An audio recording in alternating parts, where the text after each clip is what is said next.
saya ditanya ya karena faktor lamanya jeda kompetisi.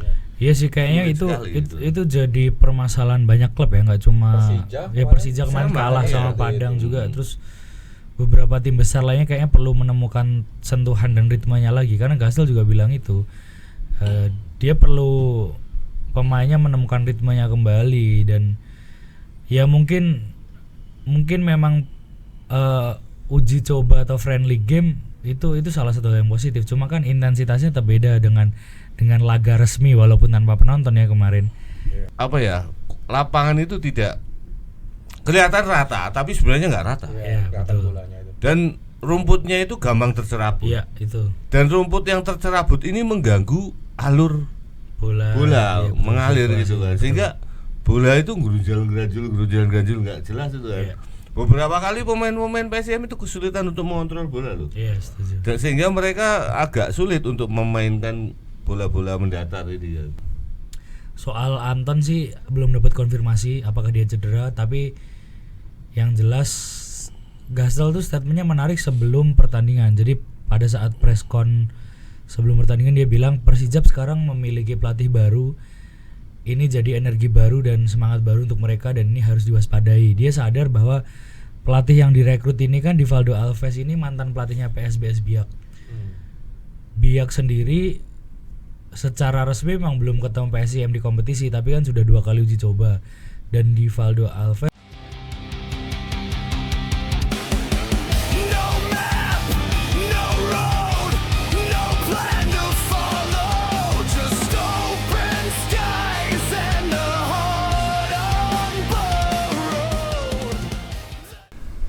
Kembali lagi di podcast Main Bola, persembahan dari Radar Jogja.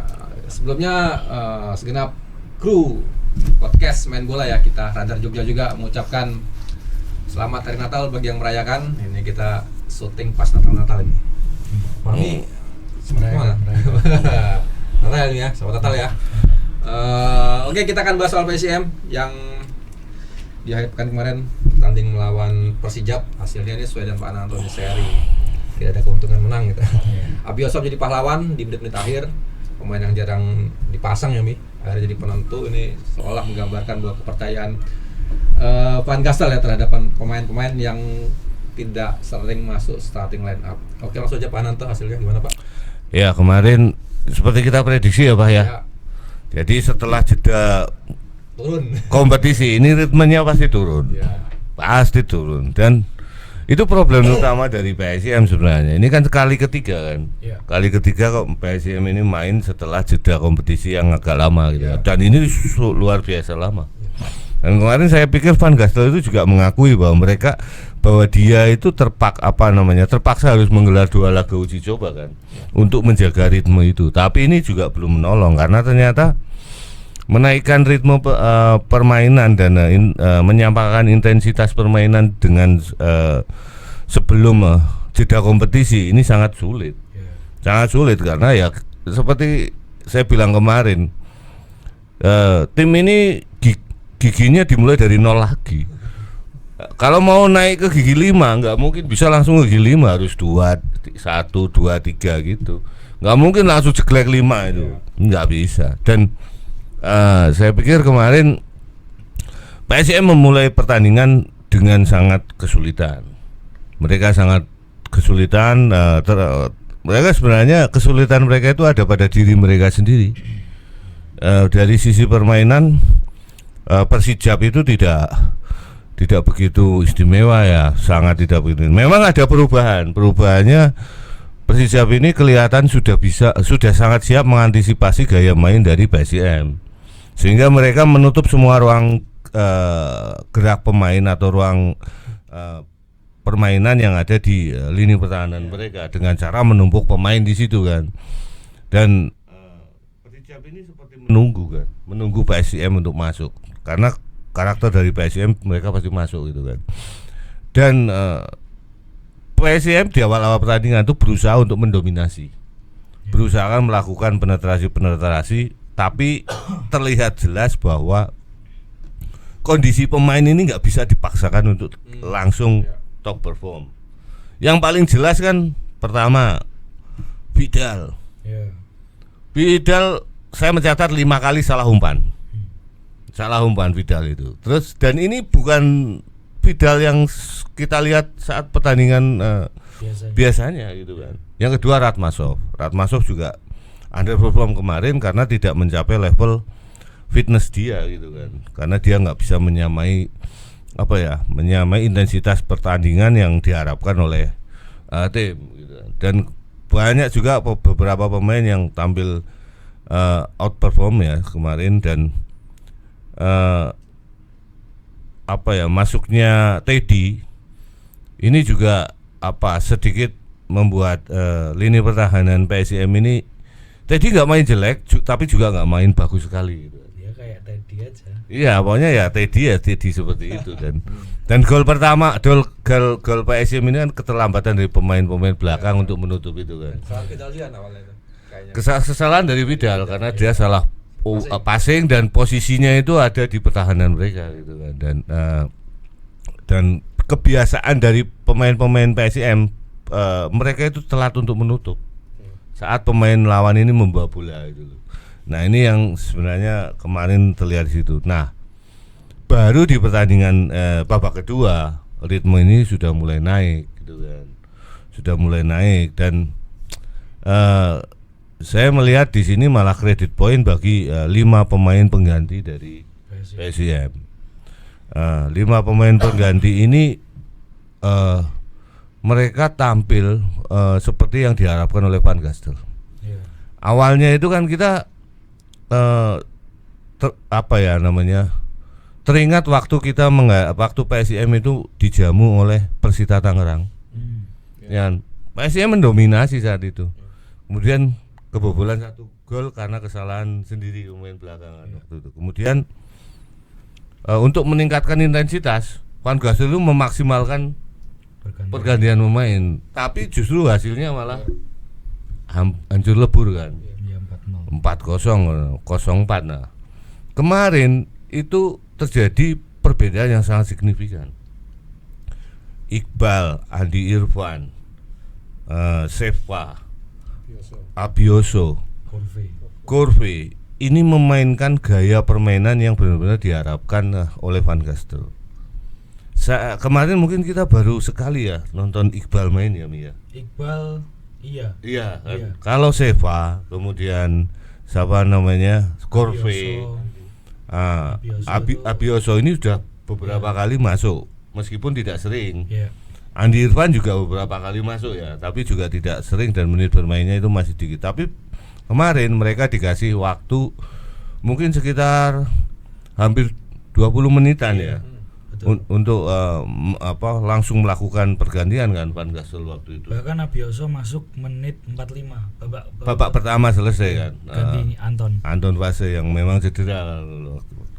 Dan ternyata tampilan dari 5 pemain ini saya juga cukup terkejut. Ternyata mereka tidak bermain dengan gaya permainan Indonesia gitu kan. Biasanya kan kalau banyak pemain yang diparkir dan mereka tidak main karena tidak sesuai dengan karakter dari pelatih, skema main pelatih, biasanya mereka kelihatan sekali kan. Maksudnya kelihatan perbedaan permainannya. Tapi kemarin ternyata 5 pemain ini benar-benar menjalankan instruksi atau skema bermain yang diinginkan oleh Van Gastel. Mulai dari pergerakan, kemudian mulai dari mereka penempatan posisi gitu kan. Nah, di penempatan posisi ini yang paling menarik ini adalah strateginya Van Gastel. Saat Persijap unggul di menit awal babak kedua, menit 50 ya. Mereka langsung turun ke belakangan. Mereka berusaha untuk mengamankan kemenangan itu dengan memenuhi semua jengkal pertahanan mereka dan garis depan pertahanan mereka. Semua dipenuhi pemain di situ. Dan kelihatan sekali pemain-pemain PSIM di situ kalah jumlah. Di kotak penalti itu terlihat hanya Alcita. Sesekali Sudin masuk, tapi nggak terlalu intens. Begitu 5 pemain ini masuk, gitu kan, 4 pemain ya setelah Abioso pertama masuk. terlihat sekali Van Gastel itu ingin menambah jumlah pemain di lini pertahanannya Persija, sehingga di situ bisa tergambar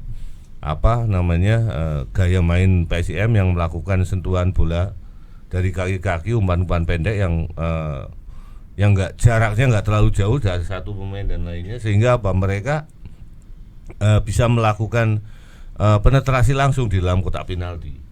Dan jarang sekali kan pemain-pemain PSIM kemarin, meskipun mereka unggul dalam ball position, mereka melakukan crossing ya nggak berguna, itu kan mereka jarang sekali kan. Tapi mereka pasti kuasai dan mereka melakukan umpan-umpan datar semua. Dan akhirnya ini berbuah gitu kan, dengan golnya Riyadno Abioso gitu kan. Nah, cuma kemarin yang saya heran, Van Gastel nggak memasukkan si Dede Safari. Oh ya, di posisinya Rifan. Ya, tapi justru dia memainkan Andi Irfan. Padahal Andi Irfan ini notabene adalah karakternya itu karakter menyerang dia, bukan winger dia, wingback. Dan berarti di babak kedua kemarin praktis PSM itu hanya memainkan 3 center back. Setelah Reva keluar ini kan. Malah Raka ditarik agak mundur. Iya, dan akhirnya kembali di sini terbukti saat Reva keluar, Van Gastel mengganti komposisi skema main di lini belakang. Iya benar. 3 back dia terapkan gitu kan. Nah, berarti Reva ini benar-benar memang istimewa di mata Van Gastel gitu. Iya.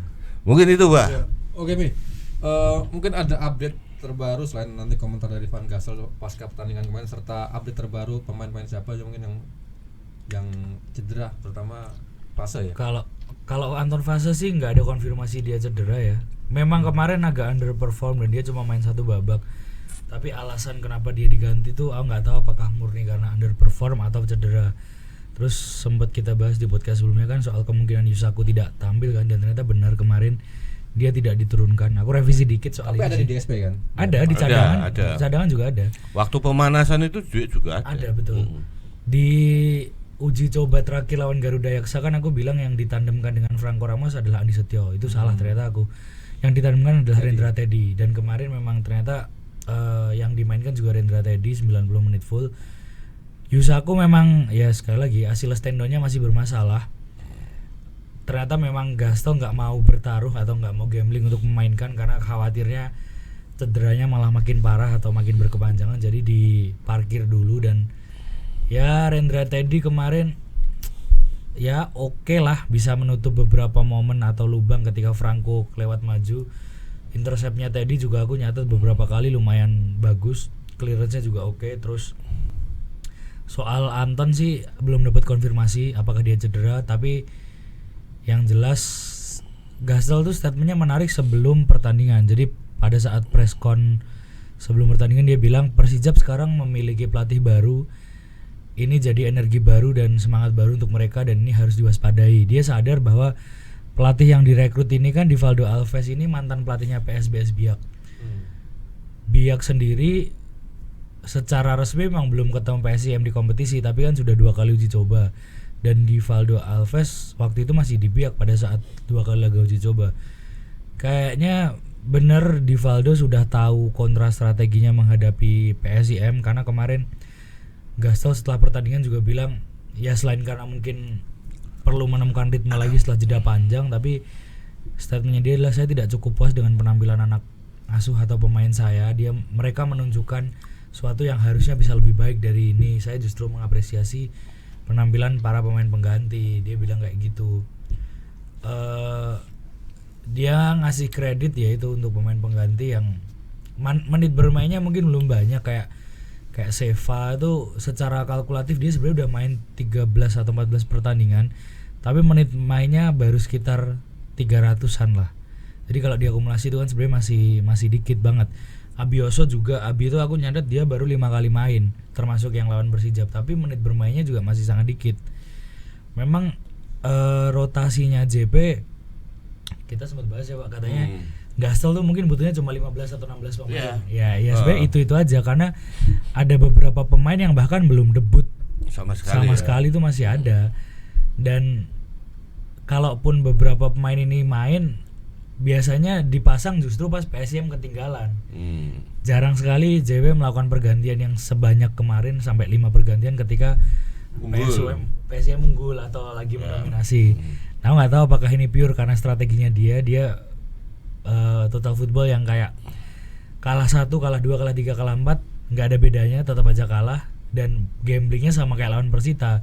Cuma kemarin untungnya bisa mencetak gol walaupun telat banget, itu menit 90 plus 4 Riyadno Abioso, dan itu kayaknya kalaupun Abi nggak nyetak gol atau kena back lawan itu kayaknya advantage penalti ya. Karena M Iqbal dijatuhkan. Iya betul. Update lainnya sih tim udah balik ke Jogja, udah latihan juga dari. Udah latihan lagi nih. Berarti nggak ada jeda liburnya? Nggak tahu kalau hari ini ya, pas hari Natal ini. Mungkin libur. Ya, tapi kemarin sampai di Jogja sudah latihan, dan dari foto-fotonya sih aman semua, dalam arti nggak ada yang cedera dan nggak ada konfirmasi cedera dari tim media officer juga sih. Mungkin update itu dulu. Ini teman-teman juga Pak. PSIM frontal mengganti pemain asing ya, kayak Vidal, Rahmatso diganti. Iya betul. Itu apa pelimpan Gasol memang Pak? Emang sudah deadlock ya mungkin. Ya underperform yang jelas ya. Underperform tiga pemain ini underperform, dan kelihatan sekali memang. Bahkan kemarin tuh Rahmatso kalau nggak salah kena kartu kuning. Betul. Iya. Nah, berarti ini bisa nggak main besok Mi? Masih bisa ya, akumulasi kan 4. Rahmatso tuh kalau nggak salah dia kartu kuning baru 3 deh. Berarti berarti dia masih bisa main ya. Iya. Tapi kemarin kemungkinan besar dia ditarik karena kemungkinan untuk menghindari kartu merah. Betul, kalau itu ya. Karena begini, akibat tidak mampu mengembalikan ritme permainan seperti sebelum jeda kompetisi, yang banyak bekerja keras di sini adalah pemain-pemain gelandang bertahan. Iya. Ya kan, untuk menutup serangan-serangan dari Persijap. Nah, kemarin Rahmatso udah kena kartu kuning saat pertama itu. Iya. Nah, kalau mereka dapat kartu kuning lagi, berat gitu. Dan Rahmatso kena kuningnya di babak pertama itu. Babak pertama. Iya. Dan berat. Karena apa? Karena Gastel melihat bahwa timnya ini kesulitan untuk menaikkan ritme permainan gitu kan. Terus akhirnya untuk Rahmatso kemungkinan besar itu yang diganti. Kalau si Fase kelihatan sekali dia bermasalah dengan kakinya. Ada sesuatu lah. Apakah cederanya kambuh? Dia itu salah tumpuan kok. Ya, tapi memang harus diakui kualitas lapangan juga luar biasa. Nah, itu memang lapangan itu tidak kelihatan rata, tapi sebenarnya nggak rata. Betul. Dan rumputnya itu gampang tercerabut. Iya, itu. Dan rumput yang tercerabut ini mengganggu alur bola mengalir gitu kan. Sehingga bola itu gerunjal nggak jelas itu kan.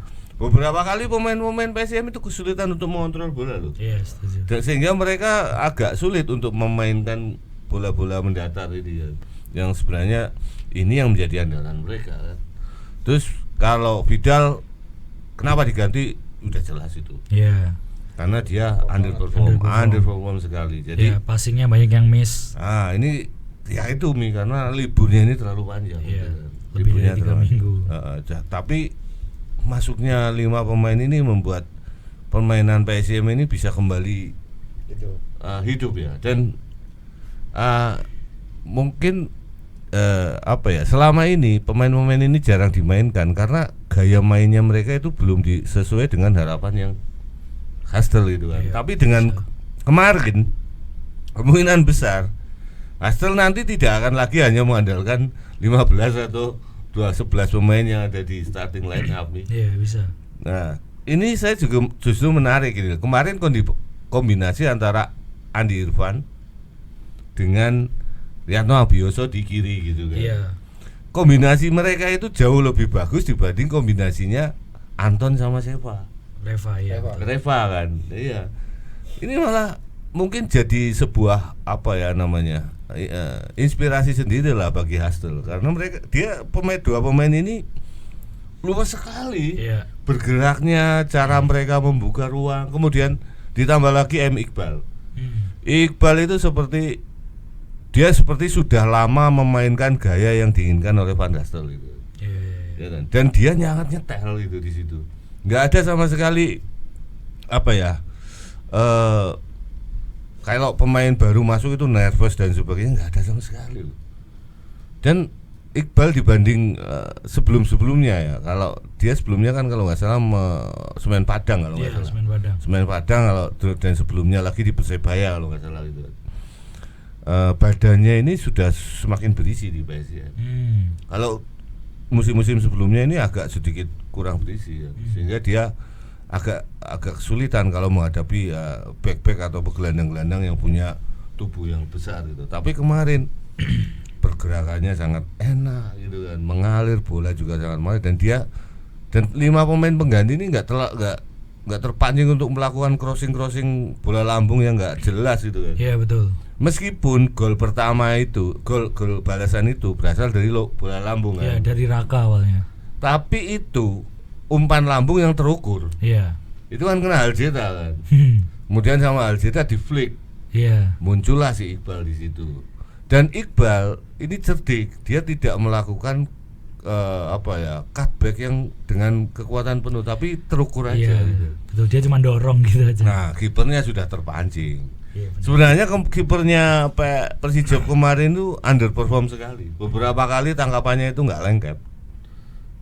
Nah ini sayangnya, yaitu akurasi syuting jarak jauh dari pemain-pemain Persijap ini kurang ya, kemarin kurang memenuhi target semua gitu kan. Jadi akurasinya sangat jelek kemarin.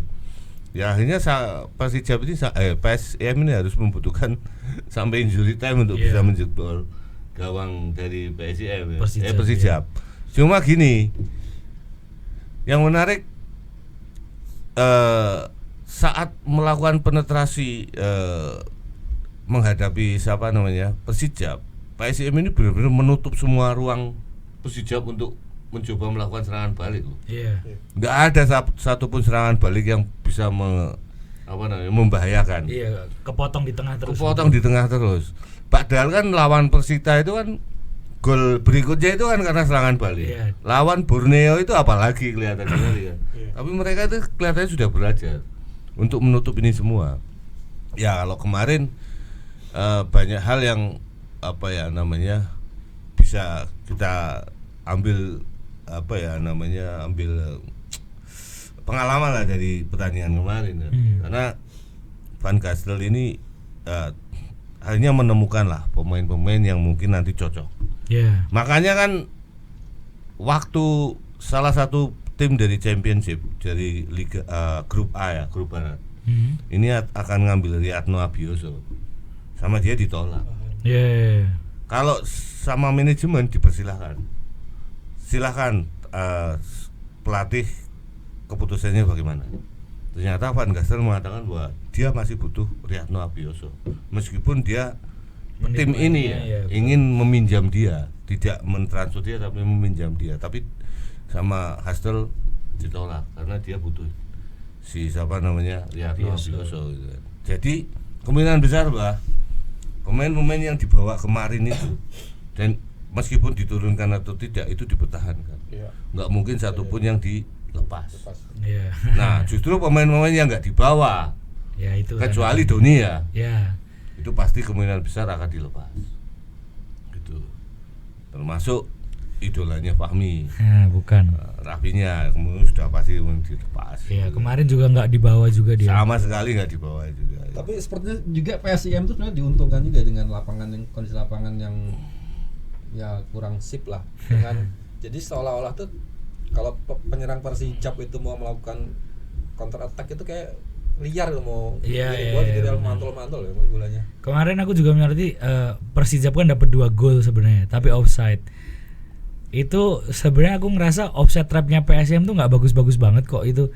Cuma kayak emang karena positioningnya si Sudi Abdallah. Emang pawon ini. Iya, terlalu jauh dia. Ngendok di depan terus kan dia. Ya kalau becak dia tuh. Iya, betul. Soalnya kalau saya lihat pas di replay, ini offside trapnya bukan yang setipe Persija gitu, belum lah. Yang tipis-tipis ya. Iya, benar. Ini jero ini, tebel ini. Makanya 1 meter, 1,5 meter jaraknya. Ya, luar biasa memang. Tapi meskipun kemarin Persijap nggak diuntungkan dengan kondisi lapangan ya, tapi mereka itu lebih terbiasa main di lapangan itu. Iya. Ya, itu Dibanding poin plus, PSIM gitu loh. Sekarang sejelek-jeleknya SSA itu enggak separah GBK kemarin kok. Iya. Itu parah itu bener. Iya betul. Dan itu diakui ya sama Abioso. Iya, setelah pertandingan pas di preskon dia bilang lapangnya sulit. Dan itu yang nanya itu nggak mungkin jurnalis dari Jogja, Jogja toh. iya, Nggak jurnalis mungkin, sana. pasti jurnalis dari Jepara kan. Iya betul. Wartawan dari Jepara, karena wartawan dari kita kan nggak ada yang berangkat. Nggak ada. Ya kan? Dari Jogja pun nggak ada yang berangkat. Iya. Jadi mungkin pertanyaannya justru dari teman-teman wartawan dari Jepara, karena mereka setiap pertandingan Persija siap tuan rumah main di situ kan selalu mengkritisi tentang lapangan, kualitas betul. lapangan ini. Dan ya itu akhirnya menjadi hal yang sangat luar biasa. Dan Abioso kan bilang di beberapa bagian itu tidak rata, Iya, sangat sulit. untuk mengontrol bola ataupun untuk berlari gitu kan. Iya benar. Ini bahaya. Dan kemarin fase ini kemungkinan besar juga salah satunya Iya, cederanya beberapa itu. kali ya dia jatuh terus kayak balance-nya enggak. Kehilangan, Iya gitu. benar. Dan dia kan tipe penggiring loh. Iya Iya, benar. Dia dribbling sprint terus kan. dribbling jarak pendek, dan ini kesulitan dengan Iya pemain sih. itu. Iya. Dan banyak tim kok yang merasakan kesulitan di situ. Persib itu apalagi Oh iya, pas kesulitan kalah sekali. 2-1 itu ya. Dan Persija juga di situ sempat kesulitan juga kalau nggak salah kan. Akhirnya main cara Indonesia, long terus. Nah, iya, ini kan bahaya. Nah, untung kemarin tidak hujan. Kalau hujan itu kita nggak tahu seperti apa kondisi stadionnya itu. Waduh, Lebih makin- berat lagi. Iya, makin susah. Makanya kemarin kan begitu Persijap ini unggul 1-0, mereka paham bahwasanya akan sulit memainkan bola-bola pendek di lapangan seperti itu. Makanya mereka memilih untuk bertahan. Karena mungkin juga karena trauma ya, karena selama ini mereka itu dari 8 pertandingan itu nggak pernah menang. Iya, betul. Dan kemarin itu 9 pertandingan nyaris gitu kan. Tapi gaya mainnya Persijap ini sudah berubah. Oh iya. Sudah sangat berubah. Saya nggak tahu apakah ini berubah hanya untuk beradaptasi dengan gayanya PSIM atau memang karakternya Divaldo seperti itu. Ini yang belum kita belum kita lihat semua. Cuma kemarin Persija memang dengan Divaldonya dia sangat siap menghadapi PSIM. Karena kalau menurut saya ya lebih karena itu, Pak. Karena Divaldo sebelumnya di Biak, terus Biak Dua sudah kali 2 main kali ya, uji coba lawan PSIM dan dengan skuad utama. Betul. Jadi kayaknya bekal atau Siapa yang harus dimati? iya betul. Kayak saya mantau kemarin kalau nggak salah ya, mungkin bisa dikoreksi. Penguasaannya bola PSIM itu sampai 70%. Shootnya tuh banyak banget deh. Tapi penguasaan bola tinggi itu juga cuma muter-muter di area tengah. Z itu sampai frustrasi sendiri ngalirin bola, dia jemput naik turun, tapi ya dikurung habis kemarin. iya benar, Z tuh dimatikan kemarin pergerakannya dan nggak banyak kreasi yang bisa dia diciptakan juga sih. Dan ya menurutku itu faktor terbesarnya ya karena strateginya Divaldo untuk kontra strateginya Gastel berhasil sih kemarin. Tapi yang luar biasa meskipun main di tandang ya. Iya. Tapi kualitasnya PSIM ini kita jujur ya. Kualitas permainannya meskipun kebobolan dulu itu sangat jauh loh. Seolah-olah Persijap itu menghadapi bukan tim sesama promosi. Gitu kan. Oh iya. Iya, mereka itu seperti apa ya? Didikte ya. Ya, kalau Mereka seperti didikte. Jadi superioritasnya dari PSM itu kelihatan meskipun mereka hanya bermain imbang gitu kan. Yeah. Tapi secara permainan dari ball possession udah kelihatan sekali sangat superior gitu. Shot on target juga. Ya, jadi sama-sama tim promosi loh. Iya. Iya kan? Tapi perbedaannya itu sekarang setelah 1 tahun ya, setelah 1 musim berganti. Ini kan Iya, kelihatan sekali Betul. gitu kan. Persijap ya masih seperti itu saja, tapi PSM ini sudah nggak kelihatan kayak tim promosi. Iya. Jadi meskipun kemarin 1-1 pun juga banyak penggemar ini yang nggak kecewa kan. Justru dengan bisa mencetak gol di menit akhir dan permainan di babak kedua yang cukup enak ditonton dan terlihat sangat dominan nih. Saya pikir banyak penggemar yang nggak kecewa dengan itu. Mungkin justru malah ekspektasinya kan harusnya menang kayak ekspektasinya Fahmi kemarin kan. Karena perbedaan posisi kan. Iya, Dan klasemen, kondisi terus perbedaan skuad. kondisi tim juga. Tapi ya kalau kemarin saya ditanya ya karena faktor lamanya jeda kompetisi. Iya sih kayaknya Sulit itu sekali itu jadi permasalahan banyak klub ya, nggak cuma Persija kemarin sama, kalah iya, sama Padang juga. Terus beberapa tim besar lainnya kayaknya perlu menemukan sentuhan dan ritmenya lagi, karena Gastel juga bilang itu dia perlu pemainnya menemukan ritmenya kembali. Dan ya mungkin memang uji coba atau friendly game itu salah satu yang positif, cuma kan intensitasnya tetap beda dengan laga resmi walaupun tanpa penonton ya kemarin. Ya tetap beda, Wi. Jadi kalau setiap periode pelatih itu kan punya agenda, punya kalender lah misalnya gitu, programnya itu sampai mana. Saat kompetisi dimulai, mereka itu harusnya sudah peak performanya. Oh iya. Ya toh. Nah, ini sudah di peak performance dilalah di-cut lagi. Iya benar. Hanya drop lagi kan. Nah, ini menaikkannya ini kan levelnya agak sulit lagi. 3 kali ya tercatat sudah kayak gitu karena Sudah seperti itu. jeda internasional Yang lawan terlalu lama. Nah, ini Persita kadang kan yang nggak disadari oleh federasi. Iya benar. Gitu kan. Kalau federasi karena ada jeda kompetisi jeda FIFA matchday atau apa gitu, atau kayak kemarin SEA Games, ya federasi nggak masalah, santai-santai aja gitu. Tapi sebenarnya yang paling pusing ini pelatih gitu. Betul. Untuk menaikkan ini gimana? Bapak main nggak masalah, mereka justru libur panjang gitu enak kan. ya.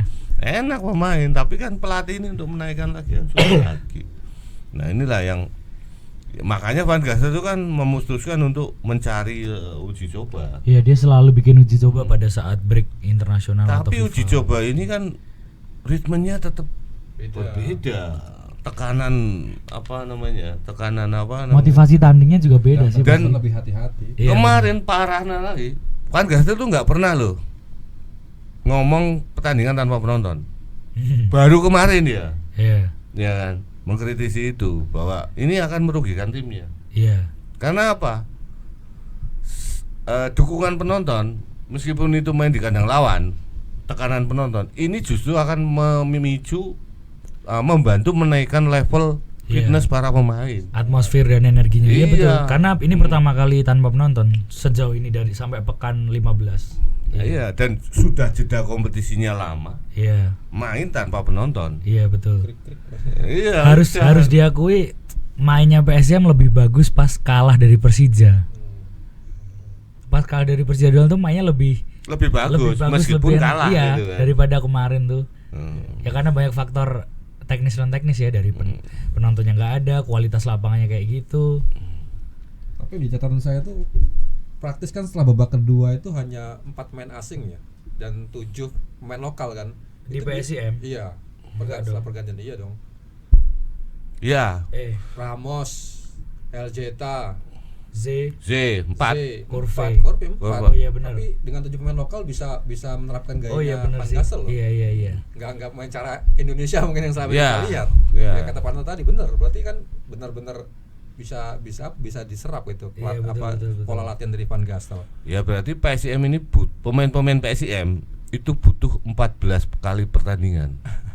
Ya kan, untuk memahami gaya bermain yang diterapkan oleh Van Gassel. Iya. Nah, ini kita sekarang bisa berharap banyak nih dengan pemain-pemain cadangan atau pemain-pemain pengganti yang sudah nyetel dengan gaya mainnya Van Gassel. Kemungkinan besar ke depannya Van Gassel nggak akan ragu-ragu untuk memainkan mereka mulai dari awal, seperti Iqbal, mungkin Andi Irfan, Abioso. Mungkin mereka punya chance untuk memainkan dari menit awal. Dari awal. Hanya saja kemarin yang saya sesali itu Seva. Dari kelima pemain yang masuk di bawah terlalu mencolok. Seva ini performanya nggak lebih bagus dibanding 4 temannya loh. Iya. Padahal dia lebih menit mainnya paling banyak di antara mereka itu. Nah, ini kita berharap Seva ini jangan turun lah performanya. Iya. Takutnya kan kayak Gulam. Iya, udah lama banget ya. Gulam ini berapa pertandingan sudah ditepikan ini. Iya, betul. Ya, inilah yang harusnya disadari oleh Sepak. Pokoknya sejak Sudin reguler, Gulam udah nggak pernah main. Iya, gitu benar. kan. Nah, sementara sekarang ini ada opsi kan di situ kan. Iya. Kemarin si Sudin itu diganti siapa, Mi? Sudin diganti Seva ya? Iqbal. Iya. Lah. Seva itu masuk menggantikan Rahmatso. Nah, ini yang menarik kan, berarti kan substitusinya Sudin ini si Bisa Seva. Iqbal. Iya, bisa Iqbal. Kalau biasanya kan Gulam yang dimasukkan. Iya. Ini Iqbal sudah mulai naik gitu Iya, performanya. Nah, Terus ini yang hati-hati menarik, gitu. Andi Irfan juga tiba-tiba ditaruh atau menggantikan Reva ini jadi Di- persaingan yang oke sama Dede Ya. Sapari juga. Walaupun itu bukan posisi aslinya Andi Irfan ya. Kalau Dede Safari sebenarnya dia mainnya wingback kiri. Iya, posisinya Reva kan, Pak? Ya, tapi kalau si Andi Irfan ini winger. Iya, dia agak depan, betul. Ya, dan kemarin Van Hassel itu main 361 itu. Iya, naruh Aljita sendiri. Ya, naruh Aljita sendiri di depan. Kalau enggak 3-4-3 malah. Iya. Karena di situ ada Corve. Iya, betul. Dan Corve kemarin mainnya enggak di posisinya si Mi. Siapa namanya? Bidal. Tapi dia itu ditandemkan di tengah kok. Sama Aljita itu di tengah. Untuk menambah opsi passing jarak pendek di antara Vidal di antara Aljita dan Corve ini. Iya, betul. Jadi dua striker mainkan di situ. Dan ternyata Corve juga oke. Handling ball-nya juga oke Ya, gitu itu kan. malah mendekati posisi aslinya dia sebenarnya. Sebagai striker kan. Persiraja. Sehingga pemain-pemain Persijap juga pemain belakangnya kan. Sekarang mereka berpikir ulang bahwa mereka harus mengawal dua pemain di kotak penalti. Iya. Otomatis kan ada pemain ada kekurangan pemain di kubu Persijap. Karena mereka harus menutup dua striker di kotak penalti. Sehingga gelandang-gelandang PSIM ini bisa lebih leluasa Iya. untuk mereka bergerak. Dan pergerakan kemarin tuh cair banget kok. Nggak pernah mereka mainkan bola gaya Indonesia kemarin. Ya memang ini belum belum sempurna ya. Tapi cara melakukan penetrasi, cara menekan dan sebagainya, gayanya PSM ini beda. Lain dengan Persija gitu kan. Persija itu mengurung PSM loh. Iya. Tapi mereka karena frustrasi sering melakukan crossing kan. Betul. Ya, sama waktu mereka menghadapi Semen Padang kemarin kan. Ya. Golnya Persija yang dianulir itu kan sebenarnya sangat mirip dengan golnya si PSM kemarin. Iya kan? Yang Maxwell ya. Iya kan? Iya. Tapi akhirnya itu dianulir. Iya, benar. Nah, kemarin golnya PSM ini saya juga ketar-ketir nih, si Iqbal ini offside ternyata nggak offside. Enggak, betul. Ternyata di situ ada banyak pemain Persijap yang tertinggal, ya sudah. Nah, syukur sekali. Sayangnya waktunya ini sudah mepet. Iya, udah 90 plus 4. Ya, kalau itu mungkin ada 3 atau 4 menit lagi mungkin kondisinya akan berubah Iya. nih. Karena itu Bener sebenarnya loh. PSIM dapat momen terus sama wasit udah Di-cut. Iya, udah diberhentikan. Dan Itu- Valente sama iya, Ramos iya, itu sempat protes. Iya, nunjuk waktu gitu. Karena mereka tahu bahwasanya ini mereka sudah dapat angin nih. Iya. Sudah menang angin ini sehingga tinggal menunggu waktu aja. Dan pemain-pemain Persijap itu udah kehilangan momentum itu udah selesai itu, fisiknya udah drop semua. Secara fisik harus diakui PSIM kemarin masih bisa fight sampai menit 90-an. Gak ada yang kram tuh. Gak ada. Beda dengan pemain Persijap ya. Ya karena endurance-nya digembleng terus sama Gastel ya. Inilah Iya.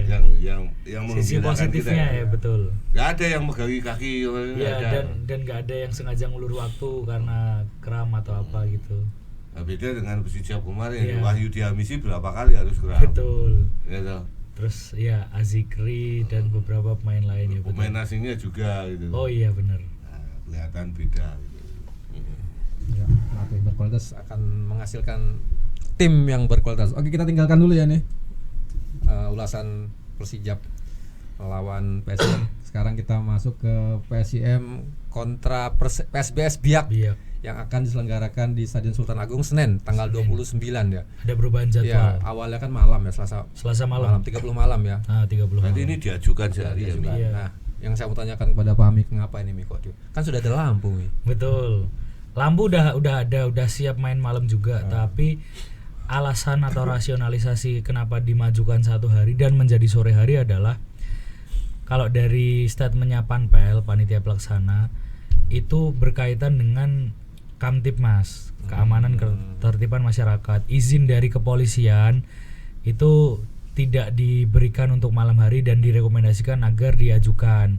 Jadi sudah resmi, sudah diunggah di sosial media tim PSIM juga, akhirnya mainnya jadi Senin sore. Tanggal 29. Betul. Banyak yang menyayangkan, banyak reaksi juga, kayak kan antusias ya nunggu main malam untuk pertama kalinya, tiba-tiba di reschedule. Apalagi teman-teman kan mungkin banyak yang sudah misalnya kerja udah nuker shift lah, atau sudah menyiapkan waktu untuk bisa nonton di malam itu, terus harus diganti Senin sore kan. Ya mungkin ada penyesuaian baru lagi ya, tapi alasannya karena itu. Sebenarnya ada beberapa skema yang sudah disiapkan. Tadinya mau digelar tanggal 27. Minggu itu. 27 tuh hari apa berarti? Sabtu. Tapi Panpel dan manajemen merasa jaraknya terlalu singkat atau terlalu pendek dengan laga lawan Persijap. Lawan Persijap kan tanggal 23. Kalau main lagi tanggal 27 jaraknya terlalu singkat. Terus kalau dilakukan di tanggal 28 PSS Sleman juga ada pertandingan. Kandang. Betul. Meskipun tanpa penonton. Oh, itu tanpa penonton ya? Penonton. Nah, tapi kayaknya tetap ada pengamanan dari pihak aparat kan. Kayaknya pembagian personilnya terbatas. Terus salah satu alasan lainnya adalah 30 itu kan H-2 tahun baru. Iya. Crowd-nya wisatawan itu kan sudah banyak sekali di Jogja. Terus ada Sudah apa ya? Masuk peak season sebenarnya. masuk dalam libur cuti bersama. Betul kan. Ya hampir di semua tempat mungkin ya, Jogja di tanggal 30 malam udah pasti rame kan. Jadi untuk mengurai mobilitas biar nggak terlalu menumpuk atau biar nggak terlalu rame, ya salah satu faktornya itu juga akhirnya diputuskan untuk dipindah ke Senin sore. Ini baru dapat konfirmasi aku hari Selasa kemarin. Dan dari Panpel sih ya memang sudah mengkaji beberapa opsi itu tadi ya, yang aku bilang tanggal 27, 28, terus ya akhirnya ketok palunya tanggal 29. Sudah bersurat ke I-League, sudah di ACC juga untuk main sore. Jadi ya perlu bersabar untuk kita bisa nonton PSIM main malam di SSA. Kemungkinan sih putaran kedua, karena untuk putaran pertama ini nanti tinggal misalkan 2 pertandingan. Satu lawan Semen Padang, satu lawan Madura. Lawan Madura tuh away, lawan Semen Padang home, seingatku sore hari. Tapi Panpel memastikan sebelum masuk bulan Ramadan nanti pasti akan ada pertandingan malam hari terlebih dulu.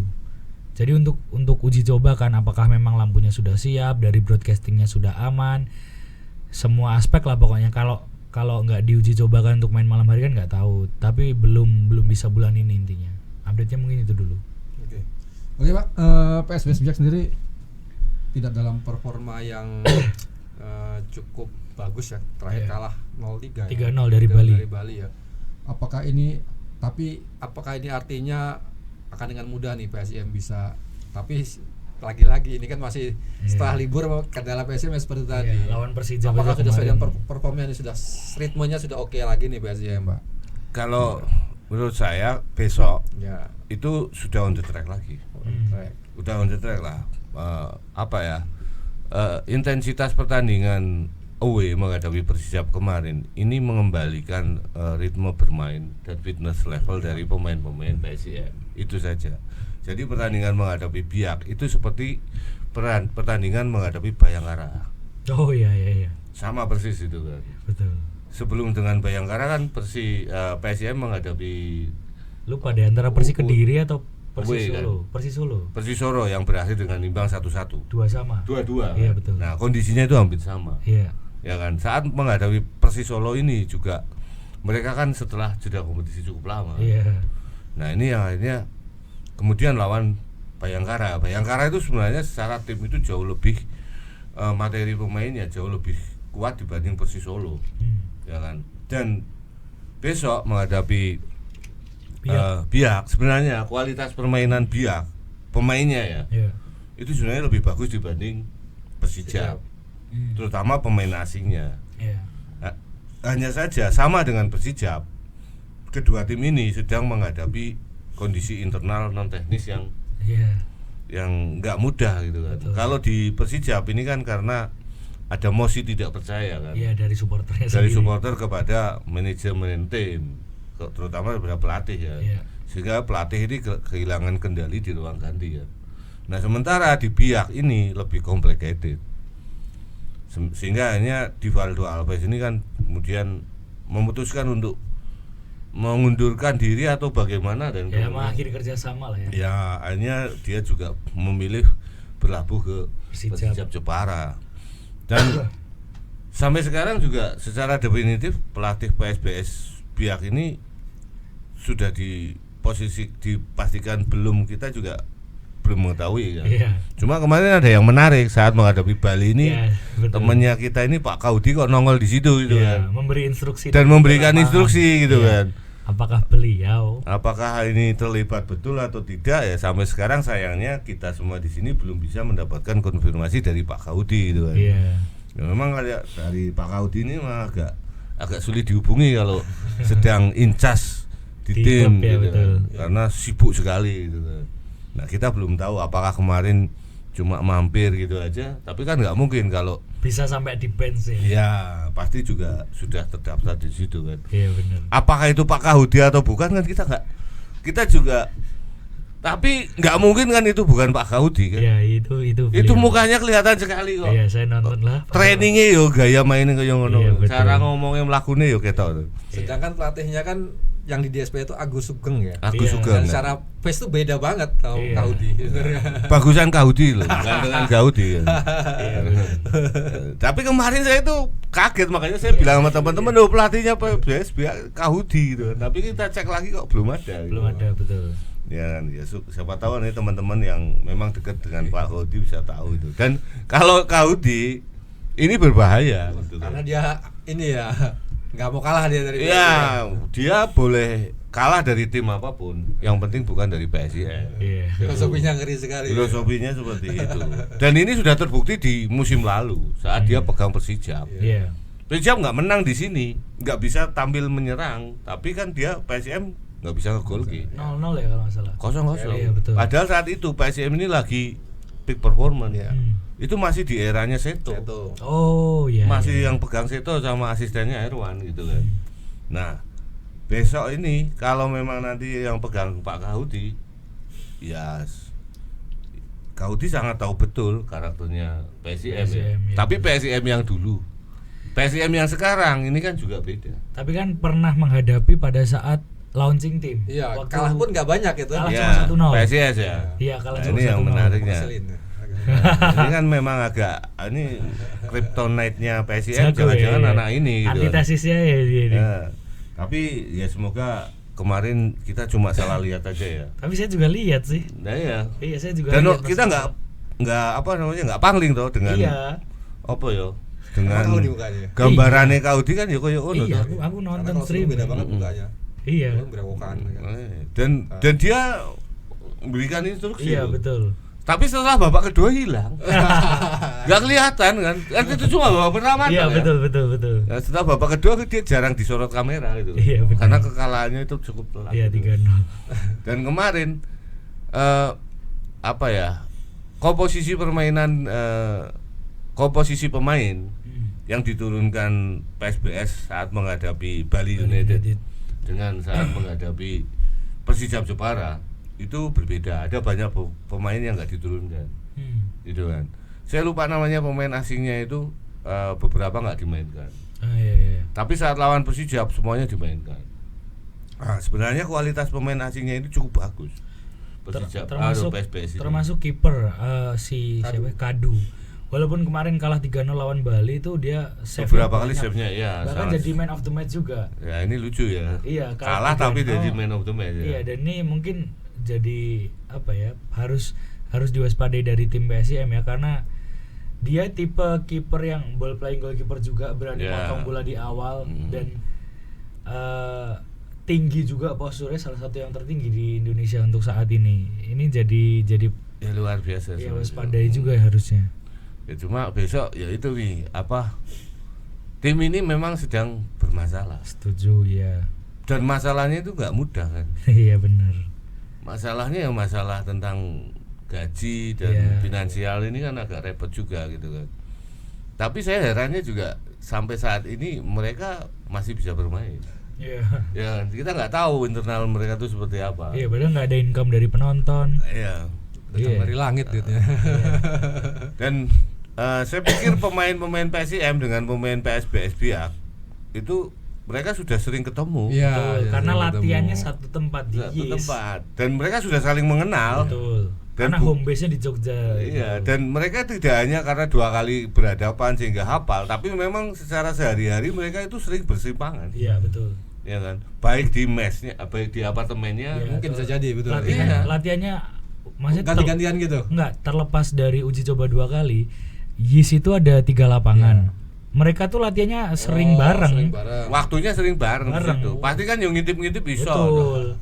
Entah PSM yang latihan tiba duluan atau Biak duluan tuh sering banget aku nonton. Lah itu Biak lagi latihan gitu. Nah iya, dan ini ya sesuatu hal yang nggak bisa dipandang remeh kan. Karena tim ini apalagi 2 kali mereka sudah bertemu di uji coba. Betul. Jadi sudah nggak ada lagi yang ditutupi di antara mereka kan. Dan di uji coba terakhir itu kan kalau nggak salah PSIM itu juga kalah, Tommy. Kalah seingat saya. Kalah kan? Iya. Kalah PSIM. Kalah. Yang kedua ya. Yang kedua kalah gitu kan. Tapi memang PSIM nggak main dengan skuad utama. Betul. Saat main dengan full tim mereka menang waktu itu. Nah tapi gini. Selain PSBS ini juga tahu betul tentang PSIM sebaliknya juga tahu betul tentang PSBS. Betul. Ya kan? Dan pemain-pemain atau manajemen PSIM tahu juga masalah di PSBS. Dan menurut saya ada sisi positifnya dari sudutnya PSIM ya, karena Biak sekarang dengan pelatih baru. Kalau Divaldo Alves kan kemarin baru menangani Persija, dia tahu nih soal PSIM. Nah, menurutku ini jadi poin plus bagi PSIM karena dengan pelatih baru ini yang kita sama-sama nggak tahu siapa, masih tanda tanya di Biak. Kalau dari websitenya sih namanya Agus Sugeng ini ya. Kayaknya belum terlalu cair chemistry-nya dengan para pemain. Dulu dia bukan asistennya, Tommy. Setahu saya bukan, Mbak, dia. Bukan asistennya si Divaldo ini ya? Bukan kayaknya. Karena saya sempat ngecek di websitenya memang dia baru diangkat 11 Desember. Jadi baru sekali kan. Tapi kemarin kok belum tune in dia? Makanya. Yang tune in malah si Kaudi ini loh. Iya, nggak tahu.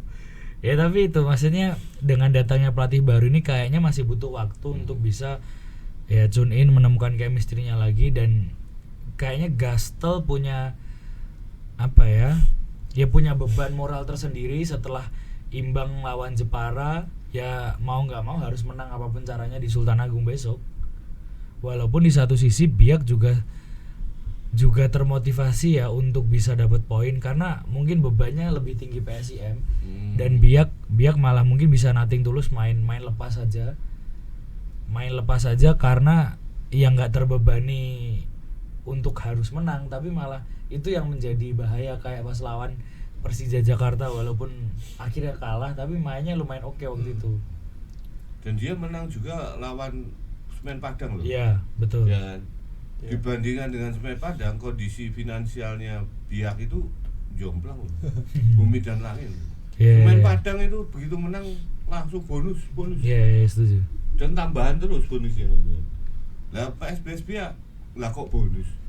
Gaji dulu aja. Gaji belum tentu dulu. katanya. Ya, nah ini yang menarik gitu kan. Dan kalau dari catatan ini memang Agus Sugeng ini banyak bergerak di Bayangkara ya, asisten pelatih dan pelatih interim 2023. Bayangkara malah. Iya, Bayangkara. Terus kelihatan tuh jujur aku nggak tahu, maksudnya nama yang cukup asing buat gua Agus Sugeng ya.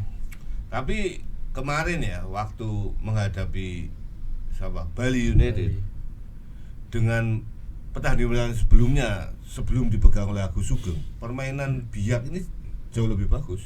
Pas masih di Valdo. Masih di Waldo. Mereka itu tidak terkesan seperti tim yang sedang bermasalah dengan finansial. Mainnya ngotot semua gitu loh. Yeah. Tetap ngotot, tetap fight gitu. Tapi setelah dipegang Agus Sugeng kemarin, komposisi pemainnya berubah. Iya, benar. Sehingga Bali itu sangat dominan gitu loh. Padahal sebelum-sebelumnya meskipun menghadapi tim yang secara komposisi klasemen lebih tinggi, Biak ini bisa tampil dominan, bisa ataupun mengimbangi gitu loh. Iya, salah satunya lawan Persija Jakarta itu. Iya, mereka bisa mengimbangi. Tapi sayangnya setelah diganti oleh Agus Sugeng ini, atau malah ditangani oleh Kahudi ini, jadi drop. Bahkan Jadi drop kemarin. PSBS Biak waktu tim papan bawah mungkin yang berada di luar zona degradasi. Di luar zona degradasi. Iya, dia di luar 3 besar. Iya. 3 terbawah ya. 15 zona merah loh. Sekarang 15. Iya betul, 15 masih aman. Masih aman. Berarti kan 16, 17, 18 kan. Iya, Padang, Persija, Persis. Dan Persija. poinnya selisih apa? Iya, selisih 2, Pak. Selisih 2. Oke. Cukup bagus loh. Iya. Tim papan bawah untuk dapat poin 3 itu sangat sulit. Betul. Ya kan? Sangat sulit. Persijap contohnya. Hampir saja menang. Iya. Ya tuh. Ya tetap kalah. Persis Solo enggak jauh-jauh. Waduh. Ganti pelatih, sekarang dijabu lagi sama Milo Mirza. Oh iya, Milo balik lagi ya. Ya, ketemu Dewa United gasak 5. 1-5. Iya. Malah pemainnya yang katanya berseteru dengan Milo Mirza cetak 2 gol. Oh Messi iya. Toro. Iya. Iya toh. Ngeri itu. Nah, sulit loh, tim papan bawah untuk dapat poin 3 itu sulit. Sekarang Semen Padang itu butuh berapa kartu merah? Iya. 1 kartu merah kan? Apa 2 ya kemarin? Yang lawan Persija kemarin? Persija saat 2 kartu merah. Iya, butuh 2 kartu merah dan juga VAR. Iya. Persija di kartu merah 2. Untuk mengalahkan dan gol bunuh diri. Iya. Bayangin lu. Iya benar. Sulitnya lu dapat tim papan bawah ini dapat 3 poin, Pak. Biak ini surplus 2 poin loh. Iya. Masih oke lah. Masih oke mereka. Sebenarnya masih oke. Kalau menghadapi tim-tim yang peringkatnya nggak jauh beda ya di papan tengah itu, kayak misalnya si Gresik Kediri itu, mungkin kemudian Arema terus Madura itu saya pikir Biak ini sebelum ditinggal di Waldo ya mereka masih kompetitif kok. Iya, karena sebenarnya kalau dari rapornya di Valdo tuh juga nggak jelek-jelek banget kok di PSBS ya. Ya mungkin karena faktor lain ya dia meninggalkan atau kerjasamanya berakhir. Sekarang orang itu menganggap Biak itu pasti nanti degradasi. Nah sekarang ini loh selisihnya 2 poin. Ya dari jalur degradasi. Dan posisinya masih posisi 15. Iya. Masih jauh lah dari, meskipun stripnya cuma 1 strip ya. Kalau mereka bisa seri aja besok lawan PSIM kan malah jadi 3 defisit ya. Defisitnya surplusnya jadi tambah. Iya sih, dan selisih 1 poin aja. Iya, berarti banget dari papan bawah. Berarti sangat berarti papan bawah loh. Iya benar. Kayak kemarin Semen Padang menang itu. Itu luar biasa. Iya. Apalagi lah. Hah? Iya, kalau menang kemarin bisa. Iya, dia bisa langsung take off loh dari zona degradasi. Iya benar. Karena zona bawah tuh selisihnya nggak jauh sih, 14, 12, 10, 9, 7. Nah, kita berkaca waktu pengalaman kemarin ya Pak, PSS Sleman gitu. Yang mana? Waktu PSS degradasi. Oh, yang degradasi. Oh iya. Sangat sulit untuk mencari poin 3 loh. Iya. Rata-rata 1 poin. Baru di pertandingan terakhir kan akhir ya justru menangan, tapi sudah terlambat. Iya benar. Ada saja problemnya. Iya. Benar, ada saja problemnya. Sudah 3 kali berturut-turut menang. Kalah lawan Semen Padang itu 25 kan di sini. Habis itu drop semua. Iya, sampai 3 kali pergantian pelatih. Gila loh. Bayangin loh. Tapi padahal PSS ini nggak ada masalah dengan duit. Iya. Nggak ada. Betul. Nah, sekarang di 3 tim itu yang bermasalah dengan finansial. Ada 2. Kan cuma Persis Solo. Iya kan? Solo bermasalah finansial, Pak. Kata teman-teman Solo, kata teman Solo itu sekarang duitnya nggak kayak musim lalu, nggak kayak musim-musim waktu masih Kaisang di situ. Gitu. Jadi kenapa nggak dijual saja, saya bilang gitu. Wah udah kita kompori Pak supaya dijual gitu. Iya, jadi sudah nggak nanti Persis itu kalau orang-orang Solo itu bilang Persis itu kalau bagus itu nanti kalau mau pilkada baru bagus gitu kan. Katanya gitu. Sorry lo ya. Ini saya kemarin ngobrol sama teman-teman Solo soalnya gitu kan. Mohon maaf saja gitu kan. Kan mesti dikomparasi kalau saya pulang ke Solo kan. Wah, sekarang PSM. Wah, saya pulang ke Solo Gendero sekarang nih. Tapi Persis itu kalau mau dijual ngantri itu. Bagus semua. Belum tentu. Terus spotter kan oke, Pak. Hah? Ya mungkin faktor yang itunya lah ya, tapi belum karena tentu. infrastruktur oke, spotternya oke, banyak kan. Asetnya ada. Iya benar. Nah ya sekarang tim yang bermasalah di bawah kan ya itu kan bermasalah dengan finansial ya itu aja gitu. Nah sekarang Semen Padang itu nggak bermasalah Pak. 6 pemainnya itu akan dibuang ini pemain asingnya musim depan putaran dan sekarang sudah mulai masuk. Abu Bakar apa ya Diara atau siapa yang dulu nomor 6-nya PSIS Semarang ditarik menggantikan Wasako itu Wakaso dan itu pemain bagus loh. Wakaso di PSIS itu main bagus meskipun PSIS musim kemarin ya bermasalah dengan duit juga. Itu bagus itu dan banyak pemain baru nanti masuk itu Semen Padang kan otomatis budgetnya 2 kali lipat. Iya benar. Dan mereka nggak bermasalah kok misalnya Arab mau kayak kemarin katanya kayak Andre Rosyadi ini kan pembinanya itu sempat ngomong kan waktu mereka harus away ke Malut itu yang harus mereka keluarkan berapa Mi? 500 juta untuk sekali trip. Bayangin 500 juta Pak untuk tiket pesawat loh dan akomodasi di sana 500 juta sekali jalan ya pulang pergi PP untuk semua anggota tim itu. Wow. Ya, 500 juta. Dan itu bukan duit kecil loh sekali. Home ke sana, away ke sana gitu. Kalau Malut kan kita bisa bayangkan. Iya benar. Berapa kali mereka harus bolak-balik itu loh. Iya. Dari Jawa, dari Kalimantan, makanya terutama dari Jawa dan Sumatera itu. Beberapa kali kan Malut TC-nya di Jawa. Waktu itu kan sempat TC di Jogja. Sebelum lawan Persis Solo, dia TC di Jogja selama kurang lebih dari seminggu sih. Jadi biar mangkas akomodasi dan transportasi juga. Karena kalau misalnya pulang pergi itu 500 juta, otomatis sekali jalan 250 juta. 20 juta berarti satu orang. Minimal loh. Iya, berarti kan mending di sini nyewa cottage gitu kan. Betul, atau villa gitu kan. Iya, kos hitungannya lebih murah mungkin. Lebih murah. 3 hari nyewa villa misalnya di Jogja itu berapa? Iya. Enggak sampai 250 juta. Iya benar. Makanya juga enggak sampai. Apalagi kos-kosannya Fahmi. Investasi 500 ya Mi. Atus ning jobo gitu. Sebulan gopek. Ketugu padahal. Ketugu ngeri ya. Itu luar biasa. Apalagi Mi yang disiapkan oleh tim jelang lawan PSBS pihak. Kalau persiapan ya sebenarnya seperti biasa terus ya sebenarnya yang masih jadi kekhawatiranku Yusaku. Karena aku nggak tahu dia udah bisa main belum lawan Biak.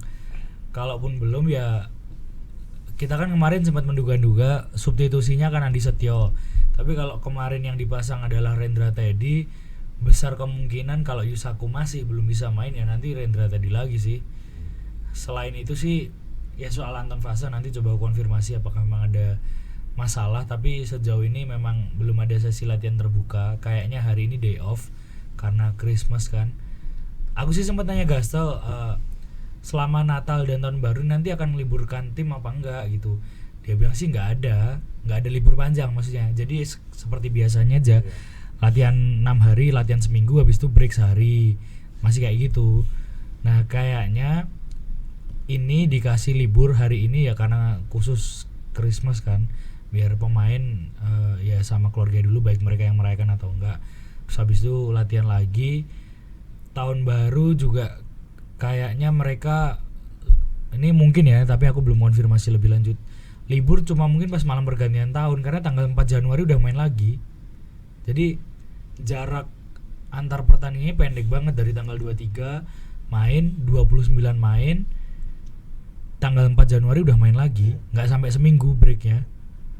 Ya update lainnya mungkin itu. Terus kemarin sih katanya Doni dari statementnya Razi itu Januari katanya kemungkinan bisa merumput, sementara dari Gastel malah belum bisa memastikan itu. Ya coba nanti kutanya si bocahnya langsung, si Doni langsung soal update kondisinya dia.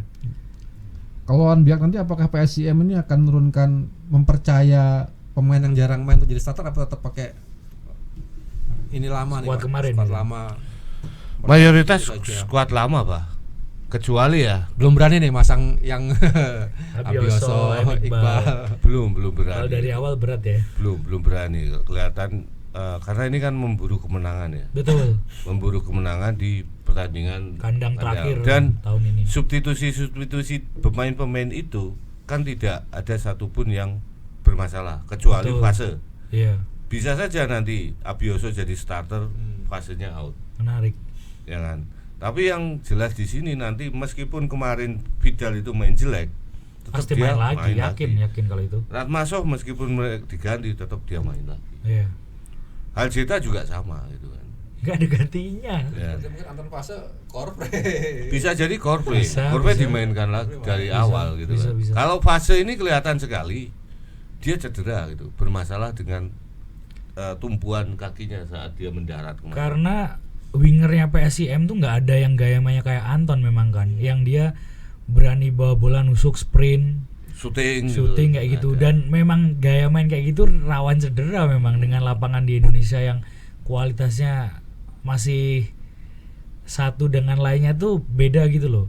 Di sebelumnya main di GBK itu bagus, terus kemarin di Gelora GBK juga sih Bumi Kartini kualitasnya beda, jomplang. Anton cedera di sesi latihan kan juga karena jatuh sendiri karena lapangan. Kalau yang jelas kemungkinan besar di lini belakang Teddy pasti main lagi. Iya. Mungkin. Itu sudah pasti. Ya kan. Yusaku ini akan lama nih. Bisa ya. Bisa. Saya yakin akan lama. Kemungkinan dia kan belum MRI ya. Belum. Lebih baik dia MRI dulu aja, di scan gitu kan. Maksudnya dilihat lah. Iya. Jangan sampai nanti kayak Kleberson. Tapi cederanya sama kayak Kleberson. Sama itu. Iya, tendon Achilles juga kan. Iya, Itu benar. bahaya gitu. Iya. Makanya Kleberson itu kan karena dipaksakan gitu. Makanya Gastel tidak memaksakan. Iya. Dan kita nggak tahu sampai kapan. Dan itu nanti bisa berbahaya malah. Iya. Nah, sekarang kan kayak Kleberson terpaksa harus operasi kan. Iya, Dan sampai akhir musim dia nggak bisa main. iya udah selesai kan Sudah musimnya. selesai sehingga Iya. PSS ini sekarang itu malah menarik nama Kleberson dari daftar Squad. Oh, berarti dikeluarkan gitu dulu. dikeluarkan. Biar bisa ngontrak pemain asing baru. Iya, Oh biar iya. PSS nanti bisa mendatangkan pemain asing baru. Ini hebatnya PSS itu seperti itu. Duit nggak masalah mas. Iya. Ya toh. Nah, Iya. kembali lagi ke Yusaku. Kemungkinan besar dia akan lama nggak main. Kalau dia nggak mau MRI dulu, coba MRI. Mending gitu. Karena berbahaya cederanya ini. Iya. Berbahaya. Dan ini cedera kambuhan. Iya, betul. Kleberson kan sama. Cedera kambuhan juga. Gitu. Mending di Recovery scan, dulu ya biar. Kalau memang jangan dan bahayanya lagi karena kan Yusaku ini mengaku dia sering menggunakan painkiller itu. Iya. Itu jauh lebih berbahaya karena painkiller itu sebenarnya kan untuk menghilangkan rasa sakit. Iya, betul. Ibaratnya penghilang rasa sakit ini kan Sementara aja itu. kan ini Mi, jadi rasa sakit itu sebenarnya kan timbul karena ada saraf yang mendeteksi kerusakan pada otot gitu kan. Iya. Kemudian itu muncul rasa sakit. Kemudian dikasih painkiller. Painkiller itu intinya mematikan saraf itu. Iya, Saraf sakitnya itu dimatikan. Tapi lukanya di otot. Tetap ada, nggak disembuhkan. Gitu. Iya. Juga dipaksa. Nah, menurut saya mending dia menepi dulu lah. Tapi kita kan belum tahu ya. Iya. Karena dia kemarin tetap dibawa Iya, benar. ke Persijap itu dan dia juga melakukan treatment biasa gitu loh. Nah, apakah memang dia nggak parah yang dialami Cleberson gitu kan. Nah, mungkin itu yang jadi. Tapi yang jelas besok Teddy main lagi. Iya, besar kemungkinan main lagi sih pasti. Teddy main lagi. Dan Teddy main itu kan tidak selalu PSIM kalah ataupun seri, dan pernah menang juga. Iya. Ya kan, yang tendangannya melambung itu kan Teddy kan. Lawan Bayangkara ya? Lawan Bayangkara. Bukan lawan sebelumnya Kediri. kan. Kediri. Kediri atau Bayangkara? Kediri Ya? sebelumnya. Seantara itu pokoknya. Iya.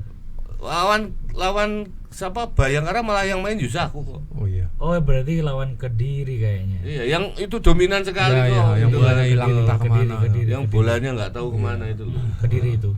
Kan sempat menang juga. Iya. Nah, ini loh, saya pikir besok komposisi belakang masih Cahya kemarin itu cuma dapat ancaman sekali aja dan gol gitu. Iya, betul, one shot one goal itu. Nah, terus Raka masih tetap, kemudian di Eva tetap. Reva tetap, Ratmaso tetap, Ramos tetap. Ramos.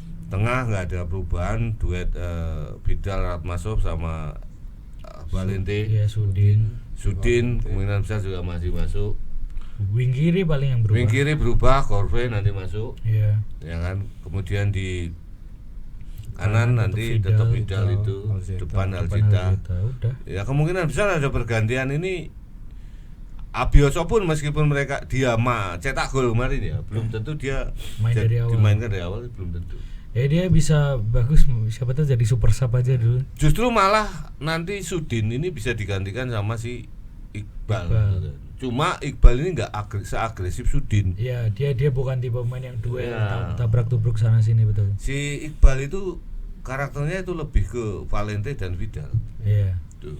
Sudin non Persija pernah ada peluang kan tuh babak pertama itu. Ada iya. peluang. Iya. Umpannya Alzeta kalau nggak Iya, salah ya. benar dari Ya, Alzeta. yang dibutuhkan ya PSIM ya sebenarnya Sudin ini menjadi pemain yang sangat unik di PSIM. Nggak ada yang Pembedanya setipe itu di Sudin dia. Iya, sebenarnya. nggak ada yang setipe dia cara mainnya.